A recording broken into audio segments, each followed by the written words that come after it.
Wyoming Territory. Winter of 1867, the land stretched endless and unforgiving, wrapped in thick, blinding snow cold.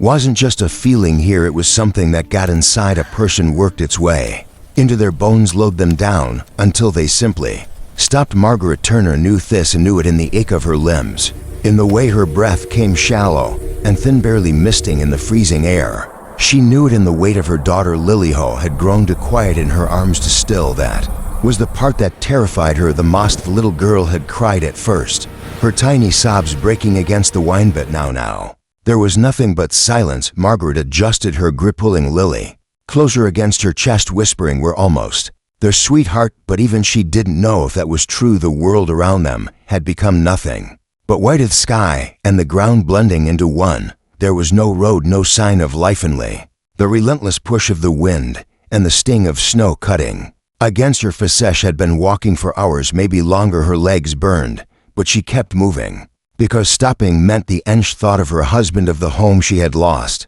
It had been warm once, safe, but after his death the world had turned colder than any winter his family had seen. To fatten just like that, the memory came flooding back. The fire had burned low in the cabin that night, throwing long shadows across the wooden walls. The air had smelled of damp wool and unspoken words. Margaret had sat near the hearth, one arm wrapped around Lily's small shoulders, the other clenched into a fist. At her side across the room, her husband's brother Thomas had stood with his arms crossed, at his expression hard, unreadable. "You can't stay here," he had said. The words had landed like a blow. Margaret had felt them in her chest, sharp and cruel. She had swallowed against the tightness in her throat, shaking her head. "We have nowhere else to go." Thomas hadn't looked at her, he had glanced at his wife instead, and she had refused to meet Margaret's eyes. "We can barely feed ourselves," Thomas had muttered. "You think we can take care of you too, a widow with a child?" Margaret's breath had come faster, her heart had pounded against her ribs. "You don't need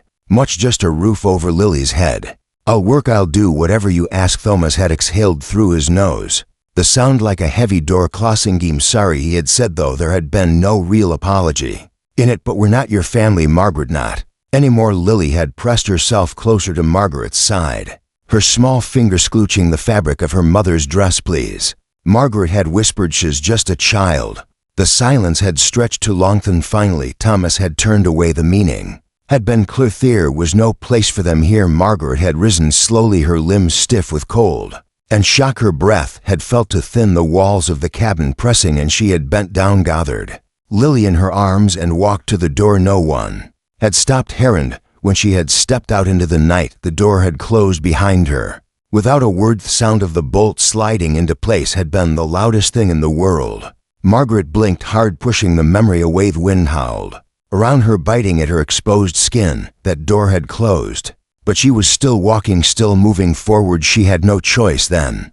Just ahead, through the blur of the storm, she saw something dark against the endless white. Her heart stuttered. A building, small, distant, but real, shelter, safety, hope. She pushed forward, but before she could take another step, a sound cut through the howling wind, a low growl. Margaret stopped. She turned her head slowly, her breath coming faster. Now the wolf stood just a few yards away, its body thin and hungry, its eyes locked onto her predator's new weakness. And Margaret was weak. It knew she was moving slower than she should be, knew she was carrying more than she could bear. She had no doubt it had been following her, waiting for this moment. Lily stirred slightly in her arms, and Margaret tightened her grip. Her mind raced. She had a knife, but what good would it do against an animal like this? The wolf took a step forward, then another. It was closing in. Margaret braced herself, shifting Lily behind her as best as she could. If it lunged, she would fight. She would lose, but she would fight. The wolf tensed muscles, coiling beneath its thin frame. A gunshot rang out. The crack of it echoed through the valley, shattering. The quiet wolf collapsed mid-lunge, its body hitting the snow just feet from where Margaret stood. For a long moment, there was nothing but the sound of her own breathing, harsh and uneventful. Then she saw him. A man stood a short distance away, a rifle in his hands, the barrel still trailing smoke. His coat was heavy, dusted with snow, his face partially shadowed beneath the brim of his hat. Didn't move, didn't speak, just watched her. Margaret held Lily tighter, her heart pounding. The man finally lowered his rifle, his voice, when it came, was calm, steady. "You need help." Margaret didn't answer. She wasn't sure she could trust him, but she was out of choices. She looked down at Lily, at the child's pale lips and the way her tiny fingers curled weakly into her shawl. Margaret swallowed hard, her voice barely above a whisper. "Please help her." The man nodded once, then took a step closer, and for the first time in days Margaret let someone else carry the weight. Margaret had not spoken since they arrived. She had followed him in silence, watching as he placed Lily on the cot, covered her with blankets, and stirred the fire. Jair moved with quiet efficiency, neither hurried nor hesitant. Margaret stood near the door, her breath still uneven from the cold. Her arms wrapped tightly around herself should feel relief, but instead she felt exposed. James. He had said his name was James. Removed his rifle from his shoulder and leaned it against the wall. "She'll be warmer soon," he said, not looking at Margaret. "She needs food, but small amounts.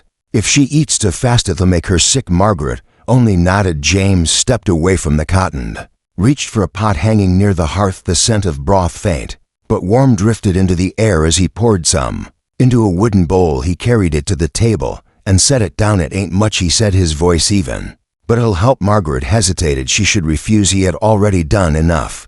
But pride didn't keep a child alive. She crossed the small room and lowered herself onto the bench. Her fingers curled around the bowl, the heat seeping into her skin. When she lifted the spoon to her lips, the warmth of it startled her. She swallowed, careful, rifling it settled deep inside her, spreading like something unfamiliar. James sat across the room near the fire, his gaze flicking toward her, but never lingering, was giving her space. She realized the silence stretched between them, not tense, but not yet comfortable either. Margaret glanced at Lily. The child's breathing had evened out, her small body sinking deeper into the blanket's color had not yet returned to her face, but she no longer looked like she was slipping away. Margaret swallowed hard, lowering the spoon. "Thank you." The words came out quietly, but they were the first she had spoken since he shot the wolf. James gave a small nod. "You're welcome." She studied him for a moment, unsure what to make of him. He didn't ask her questions, didn't pryth it alone, made her uneasy. People always wanted to know things, where you came from, where you were going, but James didn't seem to care. Still, there was something about him that felt steady. Margaret set the bowl down, rubbing her hands together for warmth. She had been so cold for so long, she wasn't sure if she would ever feel normal again. James stirred the fire. "There's an extra blanket on the shelf," he said, "if you need it." Margaret hesitated, then stood. She reached for the heavy wool and draped it around her shoulders, weight of it solid, reassuring. She sat back down, glancing toward him. "You live here alone?" James nodded for a while. "No." Margaret tightened the blanket around herself. "You don't ask questions?" James shrugged slightly. "Figured you'd tell me what you wanted." Tosh hadn't expected that. People were not usually so patient with silence. Margaret looked at Lily again. Her daughter's small hand curled loosely over the blanket. "We had nowhere else to go." She admitted the words felt heavy, but less so now that they had been spoken. James nodded as if he understood. "Maybe he did." Margaret exhaled slowly. The fire crackled. The storm outside had quieted, but the world was still buried in snow. There was no leaving. Not Yesh looked back at James, watching the way the firelight flickered across his face. Had spent the last 2 days walking through a world that felt like it had swallowed her whole, but here in this small cabin, she felt something she had not felt in a long time. Not safety, not yet, but something close. Margaret woke to warmth. For a moment she didn't know where she was. Feeling was too foreign, too distant from the past few days of endless cold and exhaustion. The fire still burned low on the hearth, filling the cabin with a steady heat. The scent of something cooking lingered in the air, faint but real. Then she remembered the storm, the wolf. James. She sat up slowly, rubbing her eyes. Lily was still curled beneath the blankets beside her, her small chest rising and falling in a steady rhythm. Of the color had returned to her face. Margaret exhaled relief, settling deep in her bones. Across the room, James stood near the stove, flipping something in a cast iron pan. His movements were easy, practiced. Margaret blinked, surprised. Had not expected a man like him to cook. James glanced over his shoulder. "There's coffee," he said simply, "if you want it." Margaret hesitated before rising. Her body ached, but it was the kind of ache that came from rest. After exhaustion, she crossed the room and poured herself a small cup, wrapping her fingers around it. It was hot and bitter, but the warmth of it spread through her, grounding her. James set a plate on the table, cornbread still steaming. Margaret stared at it. It wasn't much, but after days of hunger it felt like a feast. She pulled out a chair and sat down. "You didn't have to do all this." James shrugged. "Figured you'd be hungry." She didn't argash, simply picked up a piece of cornbread, breaking off a bite. The silence between them stretched. Boot. It wasn't uncomfortable. It was easy. Then a small sound broke through it, a rustling beneath the blankets. Lee stirred, shifting, slightly blinking up at her mother with bleary eyes. Margaret sat down her cup and leaned forward, brushing hair from her daughter's forehead. Morning, sweetheart. Lily blinked again, then slowly looked around the room, her little fingers clutched at the fabric of the blanket as she took in the unfamiliar surroundings. Her eyes landed on James. She didn't move, didn't speak, just watched him warily. James, to his credit, didn't say anything. He simply turned back to the stove as if he hadn't noticed. But Margaret saw the way he adjusted his movements, slower, less abrupt, as if giving Lily time to grow used to his presence. Lily turned back to her mother, her voice a whisper. Where are we? Margaret smoothed a hand down her daughter's arm.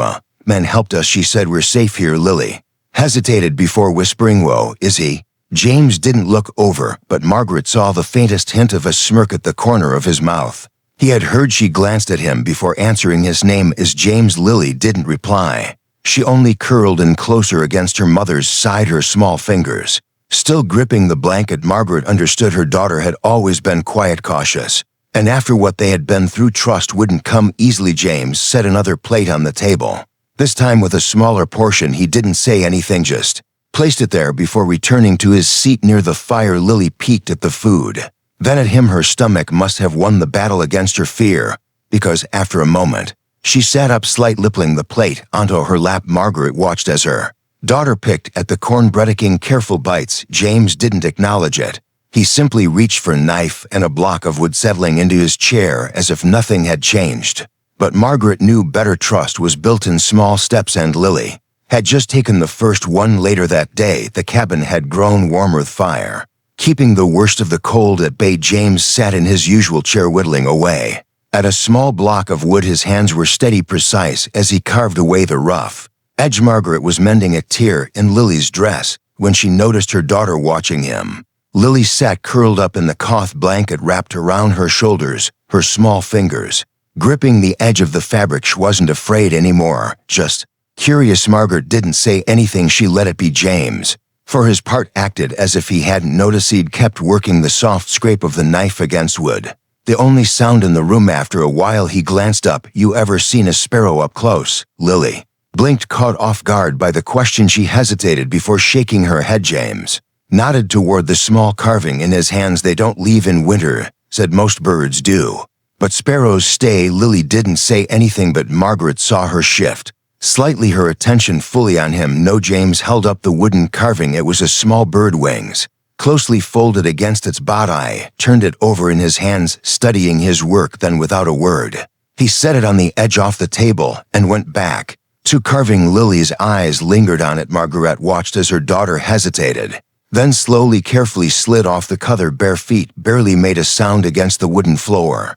As she took a tentative step forward, she stopped near the table, glancing at James. He didn't look up. Lily swallowed, then reached out, her small fingers closing around the wooden bird. She held it close, studying the details, the careful lines of the feathers, the curve of the wings. Then, after a long moment, she hugged it to her chest. Margaret let out a breath. She hadn't realized she was holding James, only nodded once, satisfied. No words had been spoken. None were needed. Days passed in quiet routine. The storm had long since settled, but the world outside was still. Buried beneath thick snow, there was no leaving, yet not with the roads impassable. And so Margaret and Lily remained in the cabin, their days marked by the simple tasks of survival, tending the fire, gathering wood, cooking what little they had. It should have felt like waiting, but it didn't. Margaret found herself settling into the rhythm of this place-scene, ways she hadn't expected. Lily did too. She no longer flinched when James entered the room, no longer clung to Margaret's skirts like she might disappear. She still didn't speak much to him, but she listened, she watched. And then one evening, without prompting, she sat beside him by the fire and placed the wooden bird in his lap. James glanced at it, then at her, said nothing, only nodded, then picked up his knife and began carving something new. Margaret had watched the exchange from across the room, something tight pulling at her chest. She hadn't expected this. She hadn't expected any of this. The next morning, Margaret woke before dawn. She had grown used to the sounds of the cabin, the steady breathing of Lily beside her, the wind pressing against the walls, The occasional shifting of James in his chair by the fire, but this morning, the cabin was quiet to quiet. James was gone. Margaret sat up, her heartbeat quickening for reasons she didn't fully understand. Then she saw the door slightly ajar. She wrapped a shawl around herself and stepped outside. The cold was sharp, but not unbearable. Snow stretched untouched across the land, save for the footprints leading toward the tree. She followed them, instinct pulling her forward. She found him a short distance away, standing by the woodpile splitting logs. His breath misted in the air, his movements smooth, practiced. Margaret hesitated, watching him. The morning light was soft, filtering through the trees, catching on the sharp lines of his physique. Looked different, like this, less guarded, almost peaceful. She wasn't sure how long she stood there before he noticed her. When he did, he straightened, wiping sweat from his brow. "You're up early." Margaret swallowed, shifting her weight. "So are you?" James nodded toward the pile of wood. "Figured we'd need more before the next storm." Margaret looked at him, then really looked at him. She had spent so much time fearing him, fearing the unknown. But here he was, a man who had saved her child while had given them warmth and food, who had asked for nothing in return, a man who even now would not look away. First, Margaret felt her pulse quicken. She should move. She should say something, step back, break whatever this was. But she didn't. She only exhaled her breath, curling in the cold morning air, and held his gaze a moment longer. Then she should have let her that day. The cold set in deeper. Margaret sat near the hearth, mending Lily's dressed. Fire crackled, filling the cabin with a quiet warmth.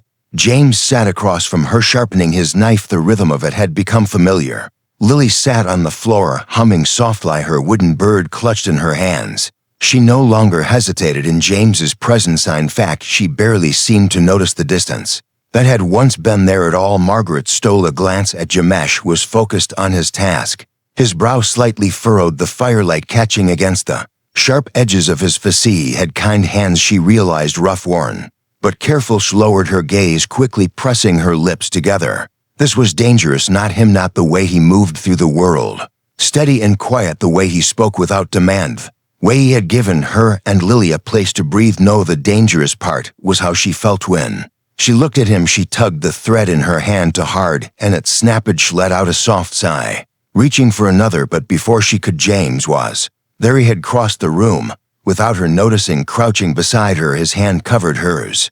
Just for a moment as he picked up the broken thread, Margaret froze. The warmth of his finger sent something sharp and unexpected through her. James didn't move. He held the thread between them, his hands still brushing against hers, his breath steady, measured. Margaret should pull away. She didn't. For the first time in a long time, he didn't feel like running. The morning air was crisp, carrying the last traces of winter. Margaret stood outside the cabin, arms wrapped around herself, watching as James stacked the last of the firewood near the porch. She had spent weeks waiting for him to ask, "When are you leaving?" But he never did, and the longer he didn't ask, the more she realized something she hadn't let herself admit. She wasn't sure if she wanted to. James caught her staring, and for a moment neither of them spoke. Then finally he exhaled. "You're thinking about something?" Margaret glanced down at the snow beneath her boots. "Seem always thinking about something." James gave a small smirk, but didn't push, nodded toward the horizon. "Won't be long before the snow melts." Margaret knew what he meant. The roads would clear soon, the world would keep moving. She swallowed hard. James hesitated, as if weighing something. Then, after a long pause, he spoke. "I had a wife and son once." Margaret still. James didn't look at her. His gaze was fixed on the tree line, the way the morning sun touched the frost-covered branches. His voice was quiet, even like he had told himself this story so many times that the words had lost their meaning. "Any Caleb, they were everything." Margaret felt her breath catch. James inhaled slowly. "We had a place about a day's ride south of Harajust, land in a small cabin, but it was ours. I was in town when it happened." That exhaled sharply, his jaw tightening. "Raiders hit the homestead while I was gone. It took what they wanted, burned the rest." Margaret's stomach twisted. She couldn't finish the question. "James didn't make her when I got back." House was still smoking. His voice was steady, but his hands clenched at his Sidesi, found them inside. Margaret's chest ached. She knew this kind of pain, kind that never really left. James shook his head. "I should have been there, should have." He trailed off, exhaling sharply. "By the time I got back, there was nothing left to do but bury them." Margaret swallowed against the tightness in her throat. "I'm sorry." James nodded, but didn't say anything for a long moment. Finally he turned to her. "That's why I live out here. Ain't much left anywhere else." Margaret stared at him, something breaking open in her chest. She had been cast out into the cold. He had come home to it, and now somehow they had both ended up here. James studied her carefully, then with a quiet certainty, he spoke the words she hadn't been ready to hear before. You don't have to go. Margaret closed her eyes because there it was thing she had been waiting for, the thing she had been running from, and the worst part, she didn't want to run anymore. That night the wind picked up again. Margaret lay awake, staring at the ceiling, listening to the fire crackle. Lily slept soundly beside her, her tiny breaths warm against Margaret's arm. But Margaret couldn't sleep, not with the weight of everything pressing down on her. With a quiet sigh she slid out of bed, careful not to wake her daughter. The cabin was dim, the fire casting flickering shadows along the wooden walls. James was still awake. He sat in his usual chair near the hearth, a book resting on his knee, though he didn't seem to be reading it. He glanced up when Margaret approached, his expression unreadably hesitated. Then, before she could talk herself out of it, she sat in the chair across from him. Neither of them spoke for a long moment. There was only the sound of the fire, the faint whistle of wind against the cabin walls. Then finally James closed the book. I've been meaning to ask you something, said quietly. Margaret tensed, though she didn't know why. What?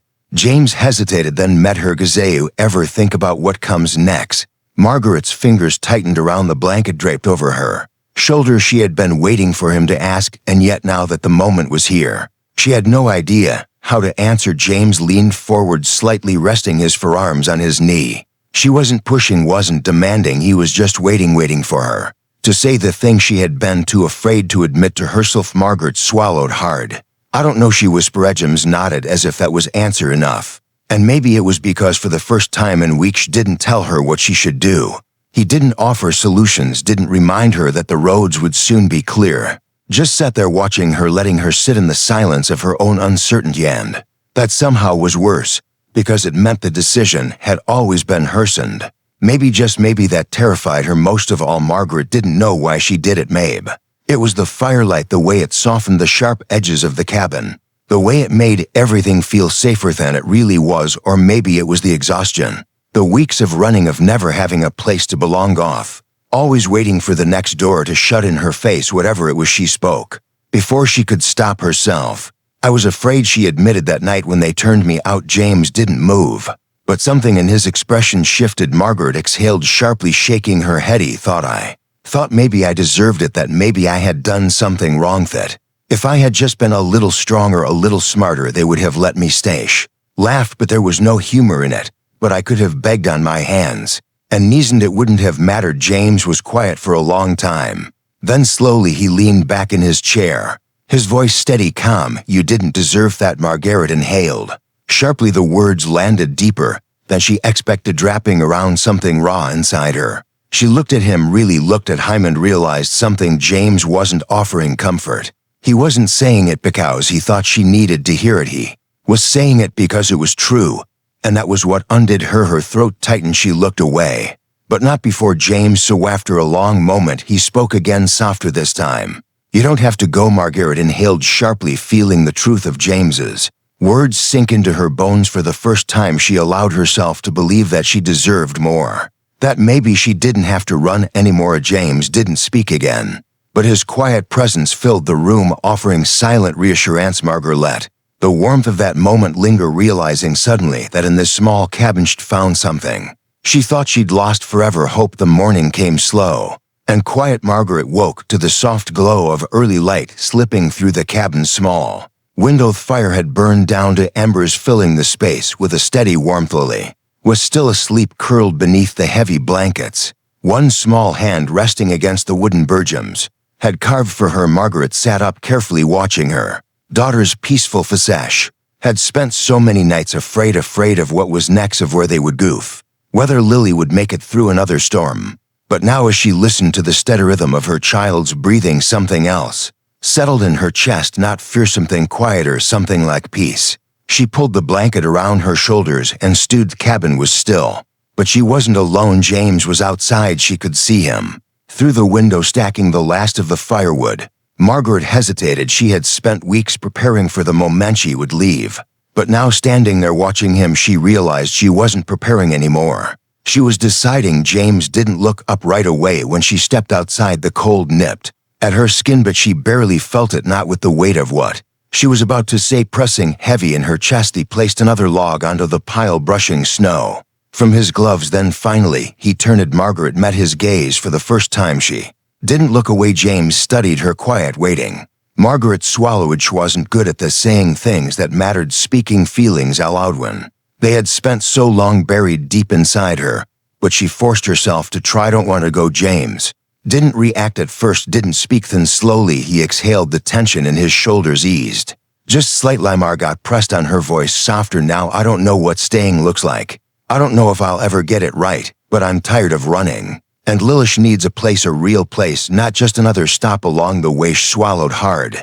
And maybe I do too. James was still watching her, his expression unreadable. Then, after a moment, he stepped forward close enough that she could see the way. The morning light softened his face close enough that she could feel the warmth of him. Even in the cold, his voice was steady. Then stay. Margaret exhaled sharply, something in her chest unraveling. It was simple, so simply. No grand speeches, no declarations.